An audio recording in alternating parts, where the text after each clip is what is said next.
For this position, we're going to teach you first one of the most crucial parts of the form of the actual position. Using the muscles in the front of your hips, you're going to tip your pelvis forward so that you can place an arch in your lower back. What you'll want to avoid is using the muscles in the middle of your back and allowing your ribs to flare out and your chest to expand in order to sit up straight. Sit in the center of a chair with your knees bent at a 90-degree angle, feet parallel and pointed straight ahead. Place a block or a pillow between the knees, making sure that the block or the pillow is about 4 to 6 inches in diameter. The pillow or the block should be firm enough to where you could press into it without it having the ability to squish in to where your knees are closer than 4 to 6 inches apart. Using the muscles in the front of your hips, tip your pelvis forward to create an arch in your lower back. Curl your fingertips so that the palms remain open and the tops of your fingers are touching the tops of your palms. Take your hands and bring your knuckles up to the sides of your head where your temples are, with your palms facing forward and thumbs pointed down. Bring them together to touch in front of your face and then open them back all the way to the side of your head.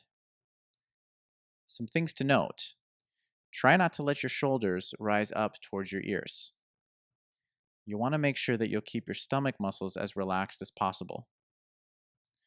Also, keep your shoulders stacked directly over your hips and try not to lean forwards or backwards. Also, remember to make sure that you can keep the pressure on the block the entire duration of the position. Balance and symmetry check. In the seated position, when you tip your pelvis forward, you might notice that you feel the work either in one hip, both hips, or you might not feel it in the hips at all. Understand that as you continue doing this position, you should feel the work more in the hip flexors, which are the muscles in the front of your hips where the stomach meets the top of your legs. Some of you might feel the work in your lower back at first, which should change over time to where you feel it in the hip flexors. Also pay attention to how it feels in the upper body, mainly the shoulder blades and the muscles of the upper back and your neck. You might notice that you feel some muscles on one side working more than the muscles on the other side. Take notes of any of the asymmetry from right side to left side of your upper body while you're going through this position. It should begin to even out as you continue doing this movement. Stand with your feet pointed straight ahead and hip width apart. Now, lift your arms straight out in front of you at shoulder level. Keep the elbows locked. Now, march forward, lifting your knees high and trying to maintain a 90-degree angle with the hip as well as the knee. Be careful not to lift your knee high enough to cause your pelvis to tilt backwards, which flattens your lower back. Keep your body upright throughout the entire walk, but the upper body should be relaxed. If you don't feel like you have enough room to walk around, you can perform this movement standing in the same position, just lifting one knee up, bringing it straight down to the ground, and then continuing the movement in the same place.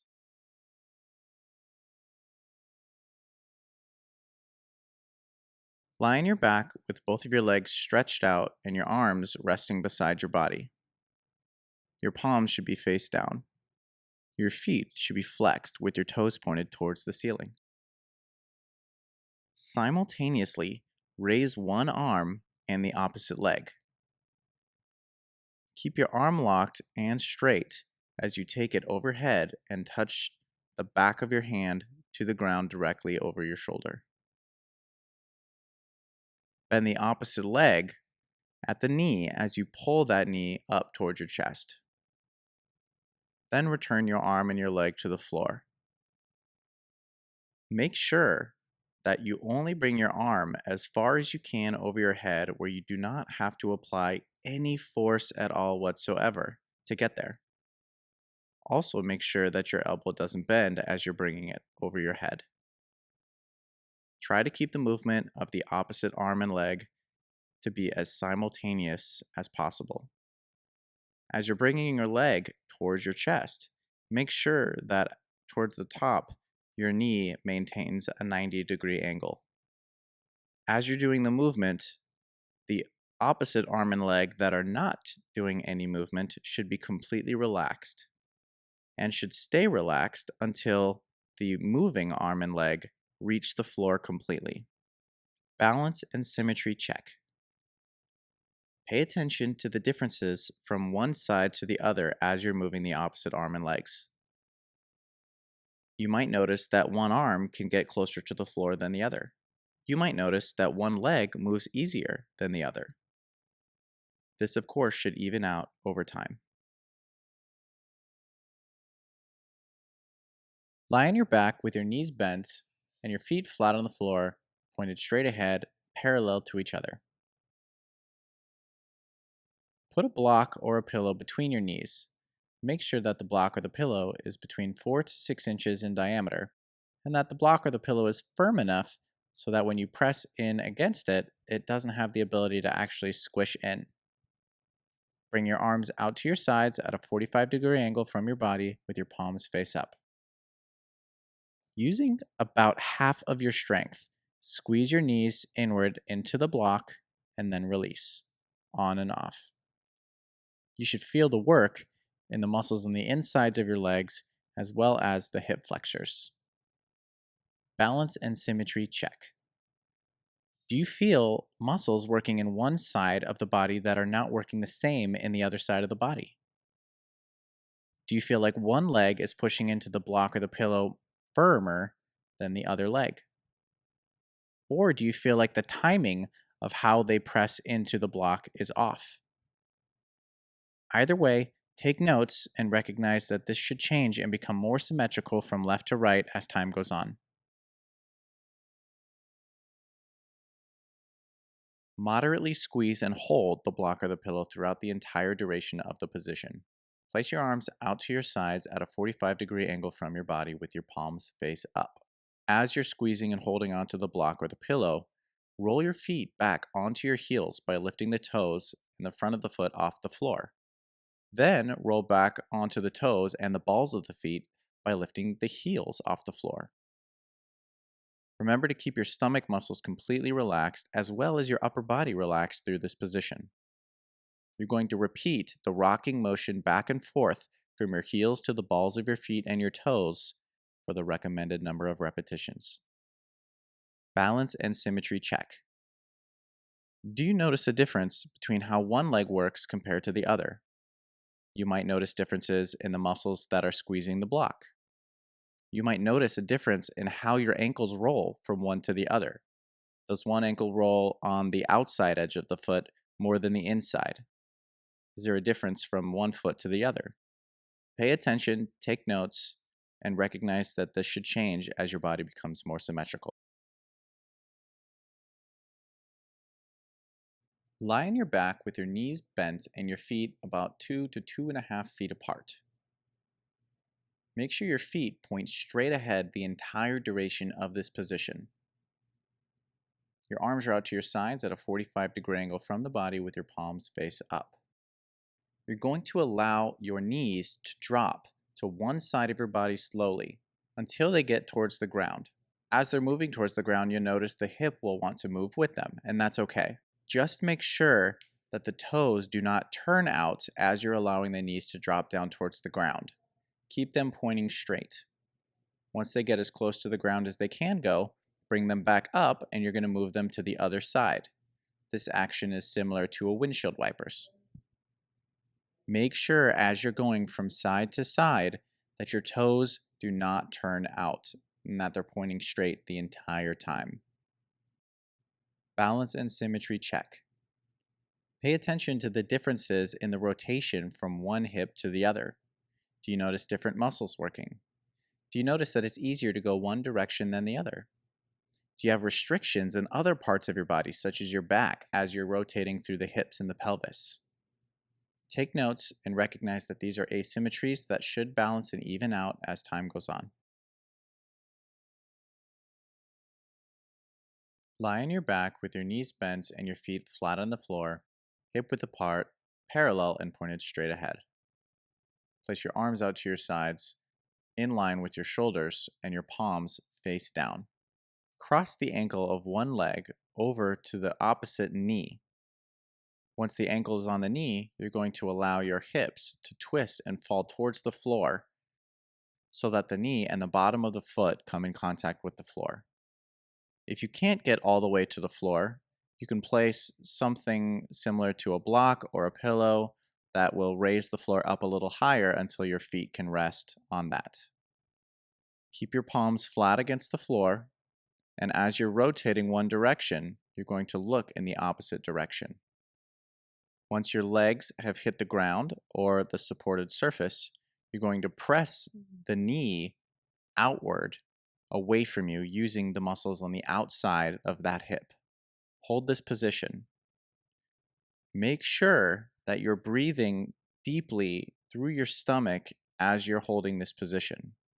As you take a deep breath in, allow your stomach and your sides to expand. When you breathe out, let your stomach and your sides contract inward. Once you've held for the recommended amount of time, you're going to come out of this position in the exact same manner that you went into this position by twisting the hips back up. Then, place your feet back on the floor.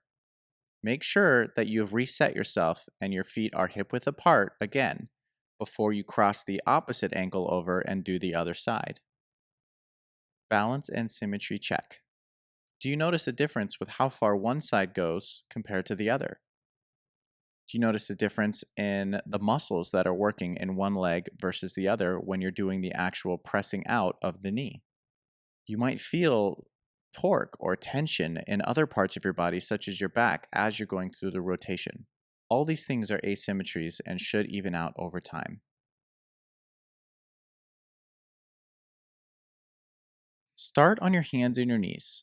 Your knees should be directly below your hips and your hands should be directly below your shoulders.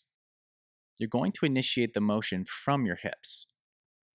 Start by tucking your pelvis underneath, allowing your pelvis and your lower back to round. Then, imagine going vertebra by vertebra.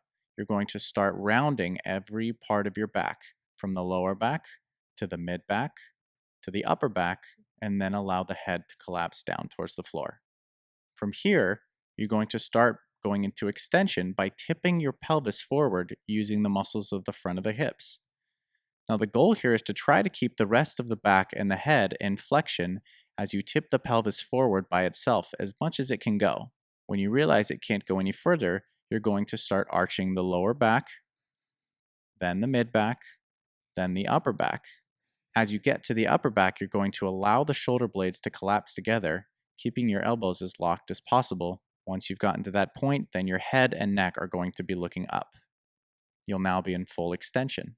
You're going to go back and forth between the movements, initiating the movement from your pelvis and then finishing the movement from the head. Try to prevent yourself from shifting back and forward, meaning keep your pelvis over your knees and keep your shoulders over your hands. Remember to breathe throughout this entire position. Balance and symmetry check. Pay attention to the differences between how one side of the body feels versus the other. Take notes of different things that stand out. Also pay attention to how difficult it is to move the body from one segment to the other. This tells you a lot about the relationship between the pelvis, the hips, and the shoulders. As this gets better over time, this segmentation should get easier. Lie in your stomach with one arm on the floor straight in front of you, palm face down, and the opposite arm down along your side, close to your hip. Your legs should be extended straight out behind you. Reach the arm that is in front of you forward and raise both that arm and the opposite leg off of the floor at the same time. Look straight ahead as you lift your chest, arm, and leg in the air. Imagine stretching forward and backwards, pulling from the arm and the opposite leg. Hold for about 10 seconds, then lower yourself down. Switch the positions of your arms, and then lift the arm that is in front and the opposite leg, as well as the chest and the head in the air. Hold again for 10 seconds, and switch. Make sure you keep the arm and the leg that are still on the ground during the lift completely relaxed. Balance and symmetry check. Take notes of all the differences that you feel in this position from the left side to the right side. As most of the body is moving, there can be a lot that you can notice. Pay attention to the shoulders. Pay attention to the hips and the legs and how it feels to lift one versus the other. Do you feel different muscles working in your back when you lift one side versus the other side? As always, most of these differences are asymmetries that are coming from the body and should even out as time goes on. Lie on your stomach with your arms straight in front of you, palms flat on the floor, and your legs straight behind you. At the same exact time, lift both of your arms, keeping your elbows completely straight and both of your legs straight in the air, extending outward from both ends. Make sure you lift your chest and your head looking forward at the same time. Hold for 10 seconds, then relax, and repeat this for the recommended number of repetitions. Balance and symmetry check. Pay special attention to different muscles that are working from the upper part of your body all the way down to your legs. Take notes on any asymmetry that you find and recognize that these will change over time.